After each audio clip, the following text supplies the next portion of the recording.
It's all about the paintings, baby. Hello, IT? Have you tried turning it off and on again? To start, press any key. Where's the any key? Excuse me. I believe you have my stapler. Welcome to We Are Technology's User Friendly with host Bill Sickens, Technology Architect. And welcome to this week's edition of User Friendly. So before we start this week, it has been asked, how do listeners interact with our show? And actually, that's very easy to do. The first and foremost way that you can interact with us is give us a call. The numbers will be given out periodically throughout the show. However, this is a technology show, so we do take it a little bit of a step beyond that.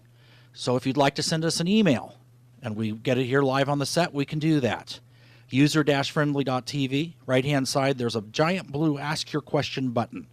Send us your question from there, and we will get it live on air. And if we're not live on air, we'll get it and use it on next week's show. Facebook and Twitter. Facebook, follow us at User Friendly. Twitter is one User Friendly. Please feel free to go online, submit your questions there, comments. We have it right here. Become part of the show. So again, welcome this week to User Friendly. I'd like to welcome my co-hosts, Gary Wolcott and Gretchen Winkler. Gary, are you there?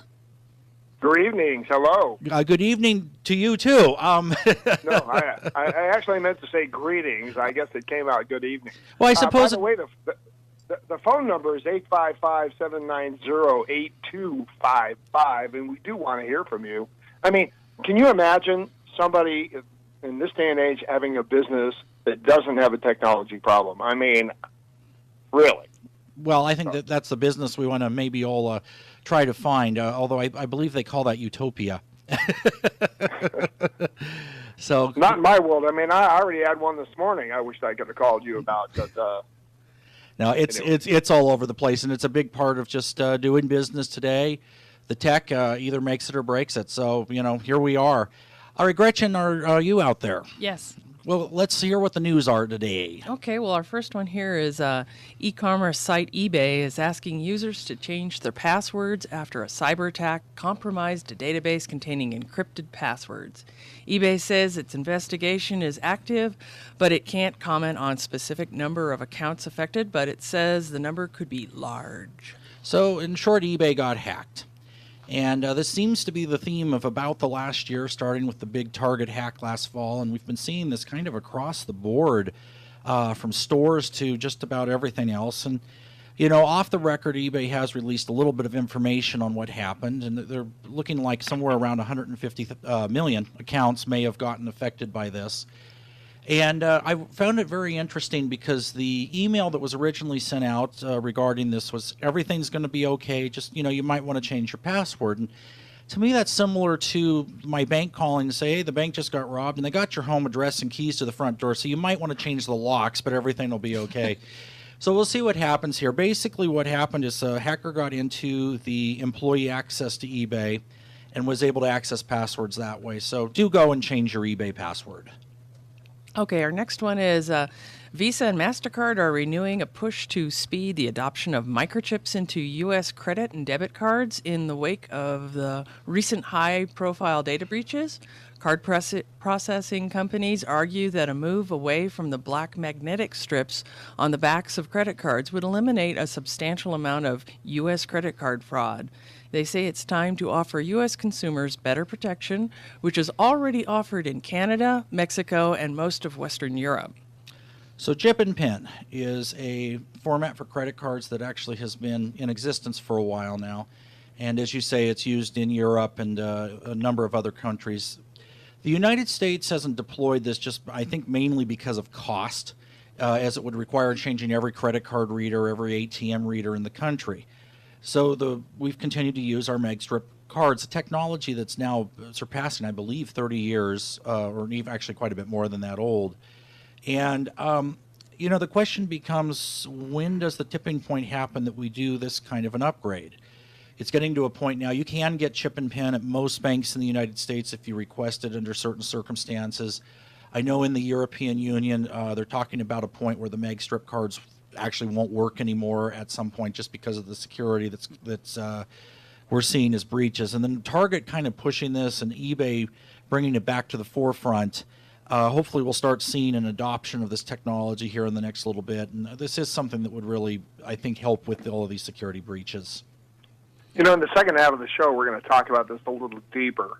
But would this microprocessor built into a card, Bill, would it? You know, there's a lot of people get their ID stolen. You know, I'm using an AT&T or one of those machines at a bank to get money out of it, and there's somebody standing there, or I'm in a Starbucks or something like that using it. You know, I hand the barista my card. Would this kind of a system help with that?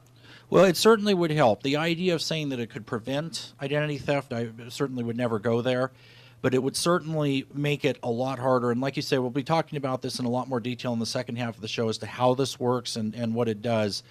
But definitely we would see a big difference. As a for example, what happened with Target back last fall, if we had only been using chip and pin, the security breach wouldn't have been anywhere near as bad. 855-790-8255 is the number to call if you have a question on this or any other topic we're discussing. Free Wi-Fi is now live in downtown Las Vegas. The service provided by LV.net in partnership with the City of Las Vegas has been in testing for a couple of months and is ready to go. People within a 1-mile radius of the Fremont Street experience can access free Wi-Fi from smartphones and laptops.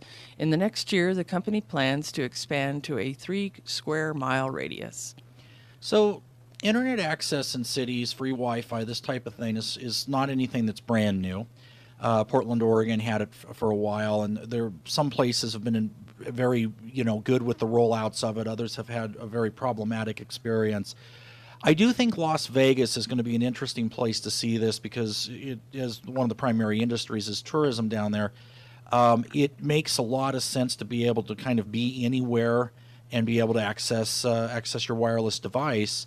So we'll see how this goes ahead and plays out. Fremont Street is very innovative and has adopted technology kind of since the day it was put up. So I could see this actually being successful there. Okay, our next one is when it comes to do not call requests, Sprint apparently hasn't gotten the message. The Federal Communication Commission announced Monday that the wireless carrier will pay a $7.5 million fine for failing to honor requests from consumers to opt out of phone and text message marketing campaigns. So this is an interesting one, and Sprint kind of is taking the headlines in a little bit of a bad way here for not following the guidelines. Internally, they're talking about that it was a software problem that allowed this to happen. And I think most people have heard of the Do Not Call list, donotcall.gov. You can go online and register your phone numbers, not so that salespeople cannot contact you on them, or at least they're supposed to observe that. And it is somewhat effective. I mean, we've seen a reduction of it when we were testing this out a couple of years ago. But the thing of it is when you're figuring you're using a wireless phone, especially if you still have a contract that's not flat rate and you have to pay for each text message or each phone call by the minute, the idea of getting sales calls on your wireless phone is very problematic. So this isn't the first time Sprint has been fined for this either. It is the largest fine. So hopefully this time this will, get the message across. Is there anything I can do on my phone to keep those calls or those? First of all, I don't answer them. If I don't recognize the phone number, that's one way. But how about for texts? Is there a way I can set my phone up to not take those? Well, there are a couple of apps out on the store for both Android and iPhone that will allow you to screen and actually set up an autoresponder to text messages, which wouldn't be applicable to advertising ones, of course. But they do make software that actually can help to address this to some extent. The idea of being able to block a phone number or that type of thing, that's a question for the carrier, and that does vary from carrier to carrier how that works. 855-790-8255. Give us a call. A new product called Pet Chats is out on the market that can help reduce those feelings of guilt from leaving your pet alone at home. The device allows you to call your pet from anywhere in the world as long as you have a phone, tablet, or computer. The device has audio and video features as well as the ability to dispense a few pet treats. Okay, so this is a really cool device for pet owners, and being that I'm a pet human myself, something like, and I'm sure that didn't happen on purpose, but it did happen, and I think this would be something that would really add to that. The idea here is you have a device that goes in your home, and you're able to log into it remotely from your smartphone, tablet, or computer. And it has a camera in it so that you hang it on the wall at the level that your pet can see it, and you can see your pet and be able to talk to it. The pet is actually able to see your image on a screen and hear your voice. And if the pet, let's quote, talks back, you can hear them too, and you can certainly see them. The real kind of interesting little niche on this is the ability to give a treat. I mean, I could see where that would make this really popular with your pet. So there is even some talk from the company about eventually being able to distribute medication to the pet through this and some other things like that. So for all of you pet lovers out there, this is really a cool item. Okay, our next thing is Microsoft claims that the Surface Pro 3 can replace your laptop. If you're interested in the Surface Pro 3 purely as a tablet, you'll need to take a good hard look at the specs and the price before you make your decision. Entry-level price point is $799, making the Surface Pro 3 one of the most expensive tablets on the market. So there's been a mixed bag on this. Is third time the charm going to be a saying that holds true for Microsoft here? The first version of the Surface was almost taken as a joke. I don't think the sales of that were really dismal. Surface 2 had some better sales, but it still had its thing. So now we have Surface 3. Now the interesting thing about this is if you compare it to the iPad, which is the other major tablet on the market, or even Android tablets, you have a 12-inch screen, so you have this giant screen. And I think Microsoft's idea is that this is a computer replacement. The only problem is that it only has one USB port and some of the limitations you do have on tablets. Plus, it is expensive comparatively. So, as far as this goes, it's going to be very interesting to see where sales end up. But Microsoft Surface 3 just started taking pre-orders last week, so we'll see what the feedback is on it. Do you think Apple's going to do something like that? I could see them coming out definitely. One tends to follow the other. Yeah, one tends to follow the other. I think we're going to see some upgrades on the Apple side too, and this year will be very interesting to see where they go with that. So, user-friendly, we'll be back after the break.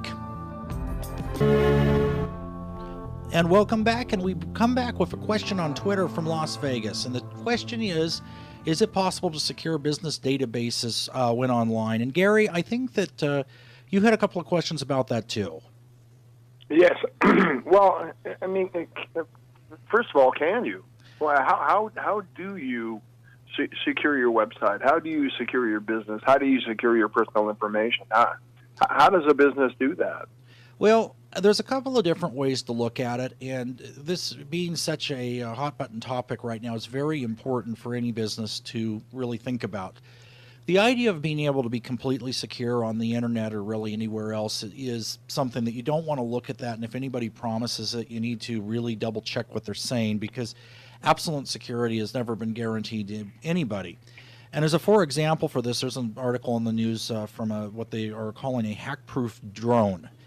And this is an item, a military item, that they're coming out and saying, well, the new operating system on it cannot be hacked. And the question is on this type of a thing, first of all, even saying something like that invites everyone out there to try. And the second side of it is there really is nothing that is absolutely hack-proof. So in answer to the question, what do you do? Well, the first thing is to have a security plan. And wherever you're listening to us, there's going to be a company in your area that will specialize in the idea of doing security. And this is something where there should be a couple of steps that are observed here. And the first thing of it is when something like this is done, the company that's providing this should come in and do an analysis of the business network to see where the security problems are. And they're going to come in and test some different things, look at the inside of the network, look at the outside. From a technical standpoint, they're checking for ports that may be open on routers, checking for firewall configurations and these type of things. And to avoid going into the really deep detail of it, there's a process out there that should be used, and that will identify all of the real obvious stuff. Now, that's a very good step in the right direction. It's like having a lock on the front door of your house. You're going to keep most, but not all, people out. And if somebody really wants to get in, they're going to work to get around that. One of the second things is to have a computer access policy within your business. One of the big things that has been out there in the last couple of years is this idea of bring your own device. And that includes bringing a mobile device that you're going to put on your company's network, or bringing something like a USB memory stick in and plugging it in. These things are a way that you can totally circumnavigate the security from outside. You may not even know you're doing it. If you pick something up, or if there's a malware or something of that nature on your memory stick and you plug it into the internal network, you may not even know that that's out there. And that's one of the reasons why having a security policy is important for business, to where you do things like require that you scan anything that comes from off the network first and make sure that there isn't anything like that there. So what's the difference? Like, for example, Apple products tend to be less, if not completely invulnerable to viruses, things like that. What if I'm a business and I switch everything over to Apple? Does that help me? Well, first of all, let me address the term completely invulnerable. That's a very interesting statement. And again, it's like what DARPA's saying with the drone. There are viruses for the Mac and there are viruses for the iPhone, just like anything else out there. There's probably less, just because the deployment of Microsoft-based software is so much greater than anything else on the market. Now, their market share has definitely been going down in recent years in some ways, but the thing of it is again, people are going to attack what is primarily used. So if you use something that is not as prone to virus attack, then yes, you have less of a chance of being there. One of the things too about that is just the idea that Apple products have been used a lot in the medical industry because of this type of idea. And as a company that does HIPAA certifications and compliancy and all this type of thing, we're seeing where you have a lot of very, what I would call almost niche malware that does attack the Apple platform and the Linux platform, specifically in these ways, but maybe not as broad as things like Heartbleed and some of this other stuff that you've seen that's kind of out there and cross all of the different platforms. So how do I know? Obviously, we are technology. We do this kind of service. We can go in to your business, do the assessments you were talking about, and actually help you make your business more secure. But there are also other companies doing it, and we don't want to just say that you should just use us exclusively. But how do I? And by the way, the number is 855-790-8255 if you have a question on the subject, and if you're a business, you should. But how do I know that I go through the internet and I pick a company? How do I know they're good? How do I know that they're really going to help me protect myself? Well, one of the first things you would want to do is what you would do when picking any company, and that's look online, check the ratings. Services like Yelp and Google and Yahoo and Bing all maintain ratings that are posted by various people throughout the country or community based on where your company that you're looking at is. That's the first thing. The second thing is to call them and ask them some questions. It's the same thing you would do if you're going to the doctor or shopping for a car. You would never say, well, here's the keys to our office, come in and check the network. You would want to sit down and talk to them and find out what they've done in the past, if they've caught anything, what their procedure is for looking at the network and the different things that they do and what they recommend, which certainly should include an analysis. It certainly should include putting policy and procedure together for access for employees coming in or anybody else accessing the network. Other things too, if you have clients or customers coming in, you should have a guest Wi-Fi that is separate and apart from your actual shop Wi-Fi. These are all different things that a security company should look at and evaluate and recommend if it's not already there. I guess Wi-Fi could also work for your employees, and they're bring your own devices to work. Yeah, it is a common way to be able to partition different parts of a network and be able to firewall certain things. Now, of course, and I'll just use an example that both you and I have had with a previous company we used to work with up in Vancouver, is that can go the other way too when they want you to start, well, to give me every website you access so that we can allow it and then not allow anything else. So you do have to find a balance between these two things to allow your employees to be able to do their job, and if that job involves being online, be able to have that part of it, but then on the same token, not allow malware and these type of things to be able to come through. And a big part of that is your software and hardware setup. Another big part of it is being able to educate your employees as to what to look for and what's out there. What are common signs of malware, and what is it that you should look at, and what is it that you shouldn't do? And again, all this is. Go ahead, Bill. I was just going to say all of this is part of a comprehensive security plan. So how are these people getting in? How do they get into my system? You know, I tried to make it real secure, but how did they get into eBay? How did they get into Target? How did they get into a small business?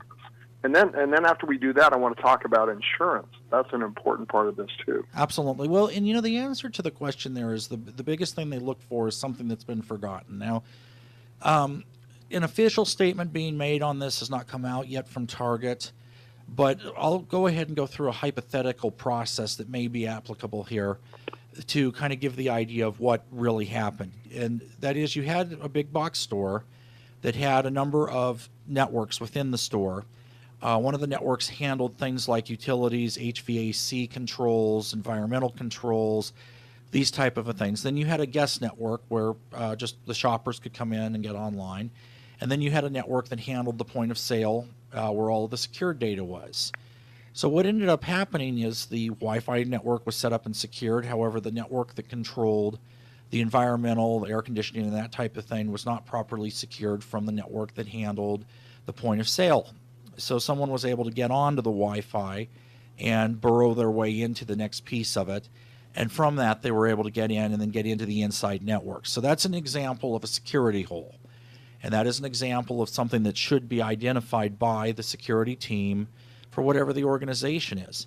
And it is so important to be able to make sure things like that don't happen, because the hit that one would take, and we're going to get into the insurance thing here, but the hit that one would take to their reputation, you can have insurance and you can have all of these things, but from now on, people are still concerned about going to Target, no matter, they'll probably be the most secure store on the planet because of this, and people will still be concerned about it. And that's where these really, really becomes difficult. So I'm a small business. I just go buy a microwave. I just found out that my microwave and my refrigerator are tied to the internet somehow. And so can people hack in that way? Your internet sending spam, no pun intended, is actually something that's it's a very real scenario. And this again is a difference between your home-based network and your business network. Now, a business network being set up properly and everything being done, if you bring in the smart refrigerator or the smart microwave or even the smart toothbrush, which is out there, it should be set up so that these things don't happen. But if you're like most people in your home network and have just gone and bought the $25 Cisco router at the store and set it up and really haven't done anything with it, that's where these type of problems start to happen on the home side, because your smart refrigerator is a computer. And it's a very specific purposed computer, but it still is. And they actually have had instances where the washing machine or the refrigerator is sending spam because someone's gotten malware in there and gotten around security, or someone's brought in the USB stick, which is a modern version of a virus on a floppy disk from years ago. And this type of thing gets in there and starts creating this type of a problem. One of the best things that you can look for in that is the idea that if your internet all of a sudden slows way down, that's probably a sign that something is going on. It could be the provider. It's the first thing you check. But if everything's working, then the second thing is check your refrigerator and make sure that it's not having a conversation you don't know about with somebody. And one last thing. Now, you talked about reputation. That's a huge hit for a company who's been hacked, small business or large business.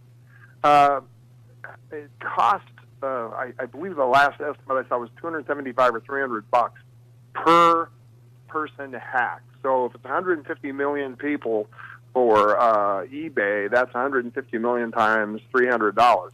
It's a hell of a lot of money. Yeah, and even for a big business, that's a lot of money to put out if you're not expecting it.